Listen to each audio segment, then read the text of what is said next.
Hey everyone, how's it going? Octopus here. Welcome back to Evercrisis. We're going to be taking down that dorky pumpkin together, the EX2. I'm going to show you different characters you guys can use, different setups, and then show you two different end results, both on the free-to-play account, showing you exactly how to beat it in two different ways, which will kind of give you an understanding of like, okay, you don't have this, but if you use this, you're going to be okay.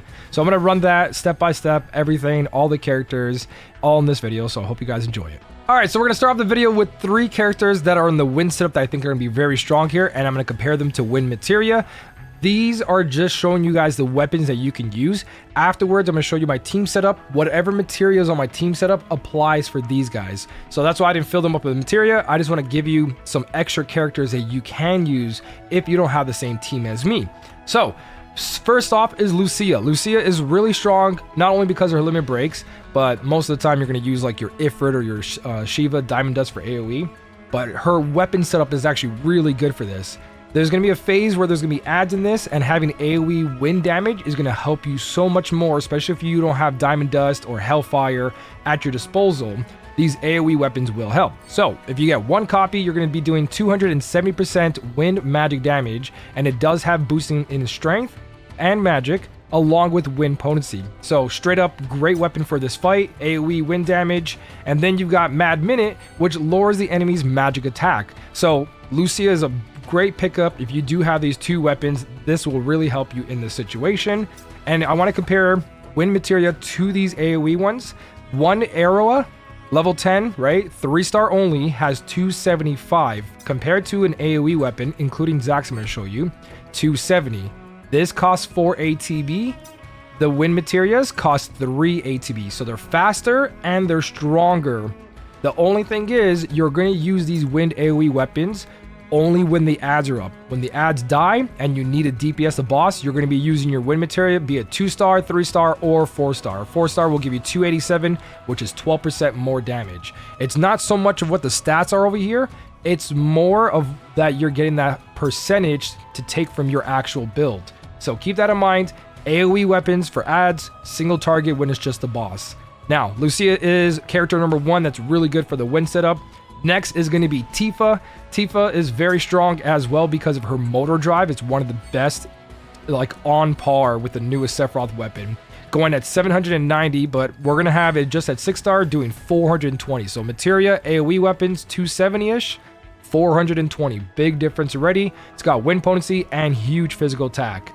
And then Tifa also comes with some utility, which is her Tiger Fangs that also have magic attack is decreased. Really important for this fight. We need magic defense up and we need magic attack down. So not only does Tifa do DPS, she also has utility. And then same thing like Lucia, Zack has an AoE weapon at level 90, 280%. It's got boosted physical attack and wind potency over here. And then on top of it, he's got a utility to go along with that to add your physical defense down. So if you need more DPS, you would cast one of these for 2 tiers of physical defense down, and then you would go continuing into your AoE. And the next set of characters I want to show you, I forgot to tell you that Tifa is also a healer. So you could use Tifa as a healer, plus what other utility you need, or her wind damage. So she can do good wind damage along with healing, or lowering the enemy's magic attack. But Matt is a really good healer that comes with Stingray that lowers the enemy's magic defense as well. You can use Stingray, and you can also use Matt with an AoE protection, which is this weapon right here, the Core Defender. It's just like Cloud's new weapon. Magic defense is increased for all allies. So you would actually get 2 tiers of magic defense up. So if you have Matt as a healer, or you can bring him in as a DPS with magic defense on the corner, really good choice. Same thing with Cloud. If you can use him as a DPS while bringing in his new weapon, you can get through this whole phase of raising your defense up so you don't get one-shotted. But I'm going to make it very easy. These are just shoutouts to some characters. So Matt, very good character if you want to bring in a healer with good utility, defense down, defense up, whatever you need. Baird is another good choice here. His bazooka, solid bazooka, the magic attack is decreased on the enemy, which is going to be really important for this fight. And he's got his heavy Vulcan, which also raises magic defense of one ally. Then we got Red 13, same thing over here. He's good utility. He's got a setup of magic defenses increased for all allies. So again, just like Cloud's weapon, just like Matt's weapon, Sleek Collar on red 13 also raises your magic defense AoE, so you don't only have to cast it once realistically for that fight and you're done. So if you bring in any of those 3 characters, you are solid for defense. And then we got his Junk Collar that also reduces the enemy's magic attack by 2 tiers. So all 3 of these characters have a really good place in your setup. So if you have any of these and you're about to look at my main setup, switch what you can, put in what you have, and kind of adjust from there. All right, so for my team now, these are the characters I'm using: 2 DPS, 1 healer, all of them carrying some kind of support. But the main things here is to have wind damage and circle sigil break. So here's the setup I have. Each of the stats, I adjusted it so it's nothing too crazy for you guys. Cloud's got physical attack of 1,879. Yes, I do have a very good Murasami here, but because it's in the second slot, it doesn't give me the advantage of being fully maxed out. If I were to put this in the main hand, it would go to 2,224, which is really, really high. So I put it over here and it lost half its stats. So it's a big nerf. Maritime's over here because that's my other sword. You could also put in Hard Edge, right? Again, you just have to really be able to get through that DPS phase. So around 1800 attack isn't too bad for a lot of people to copy. Now, that's the attack setup. This is the sub weapons for survivability. We've got some HP over here. This is a good unit. Vent weapon to increase my attack and everything. It's got a little bit of physical defense for survivability, but this quest wants more magic defense, so not a biggie. And then we got a level 60 Buster Sword over here to increase my HP. We want about 5,000 HP to feel comfortable. Everything else over that is just bonus, and that's why my CP level looks so high. Same thing with Sephiroth over here, 6,387. Not necessary. I'm going to show you how much the boss hits. You're going to see you don't have to survive. I'm more showing you guys what's on his main hand. He's got 1,795 attack, so not a lot of attack. And then we got Aerith over here rocking the new costume for survivability because it's got HP on it. 5,991. She doesn't have any magic attack, 1,100. And her heal's only 1,455. Now, I'm going to start off with Aerith here because you do need a healer. And I showed you guys the other healers you could use.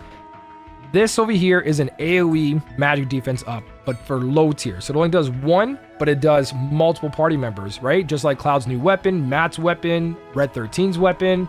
You also have Mithril Rod that does 1 tier. If you're not using this, you can use a new event weapon that also raises your magic defense, just like Barrett and the other characters who do it to 1 ally.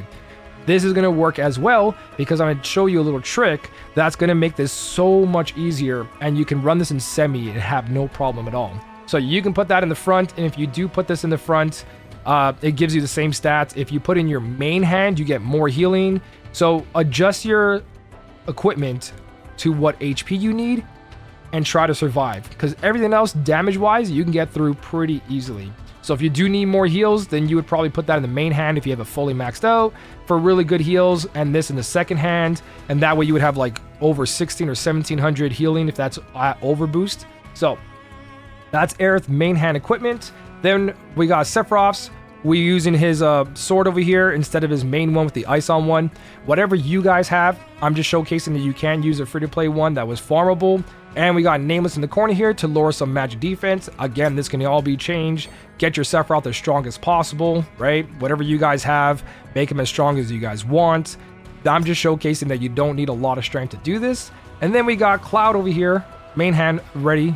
I already showcased it. That's his actual attack. Now for what he's running in materia.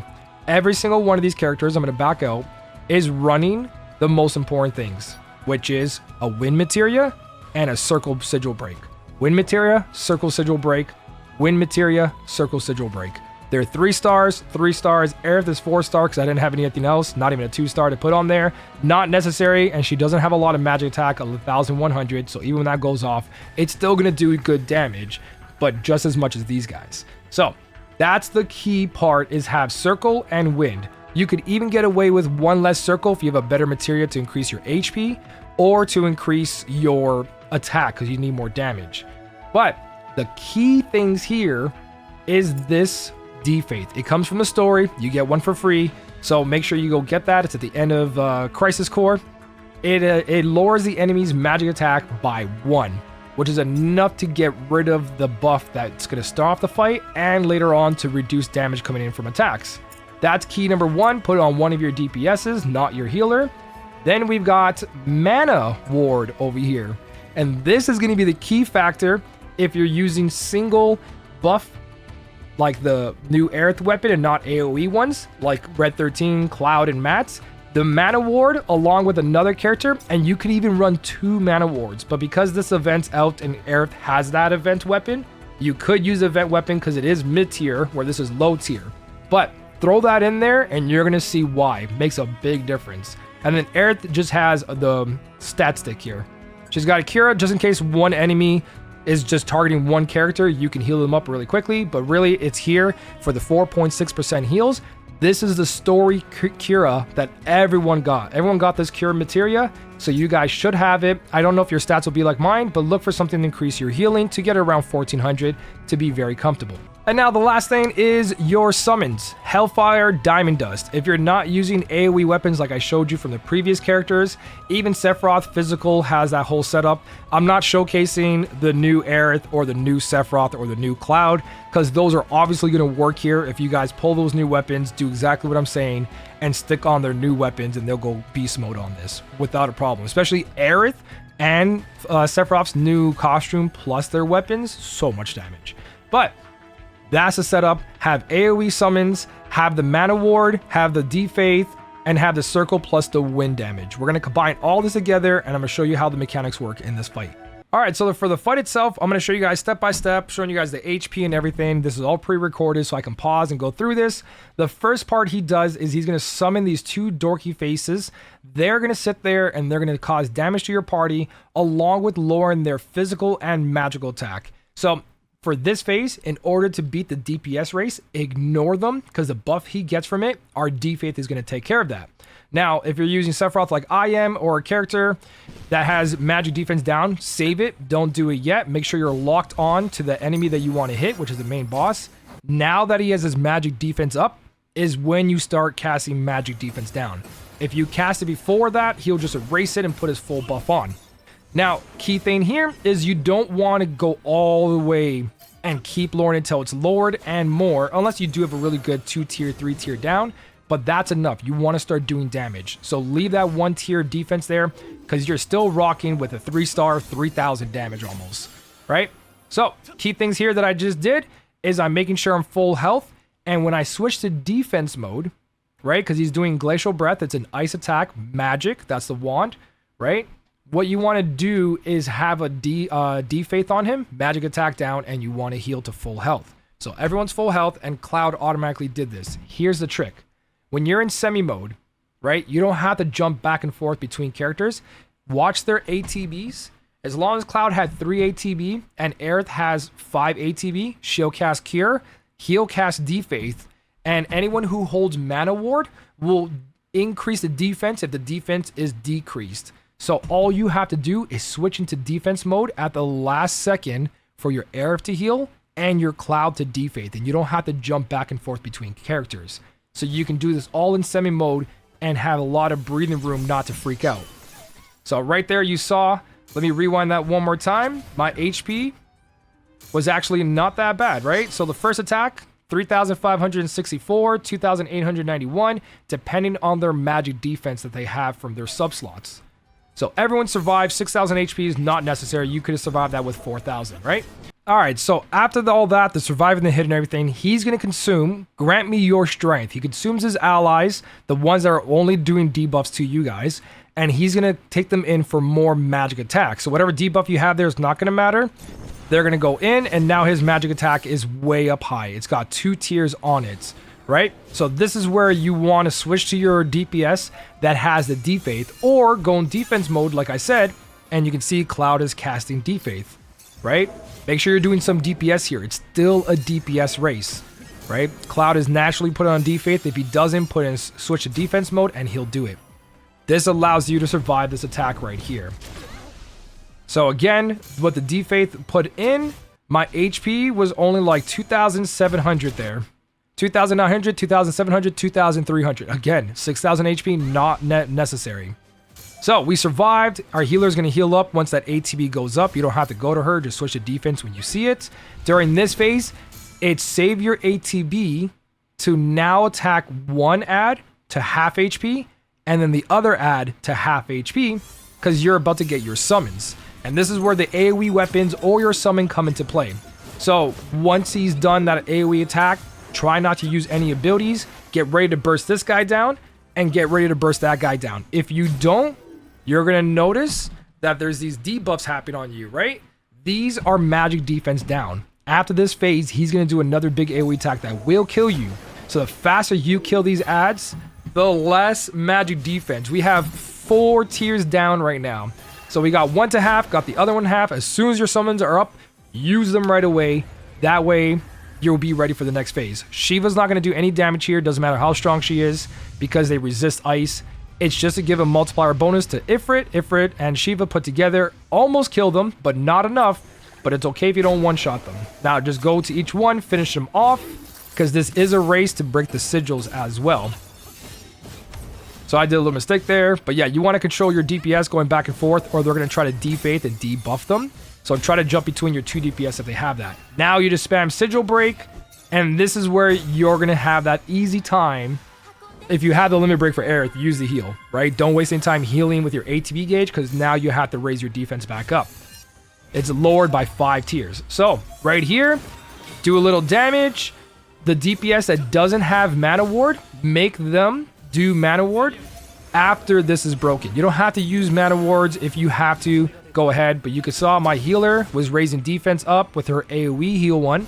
I'm going to show you another run where she's not using Saving Grace and using a new event weapon instead, right? But you can already see we went from 5 tiers down to 2. And if you're watching Sephiroth, he's casting a bunch of Mana Wards in there, especially when we go to defense mode. So there he goes, lowering attack. But if I switch to defense mode in a second, Mana Ward. Not even defense mode, Mana Ward. So everyone's down to 1 Mana Ward, right? And if Tifa was just, sorry, not Tifa, if Aerith was just casting her new event weapon, defense, it would be enough. So, because you did defense mode, because you're casting, you might have to jump between characters, but there is a defaith on there, lowered magic attack, and now we have our defense up because of Mana Ward. Really, really big tip right there. Taking only 3,100 damage on average, give or take, depending on your magic defense. Right there, 3,146, 3,164, 2,722. Again, 6,000 HP, not necessary. Not even 5,000 HP is necessary. Now, this phase, just go. DPS, DPS, DPS, right? Your limit break should be coming up, so that's going to help you a lot.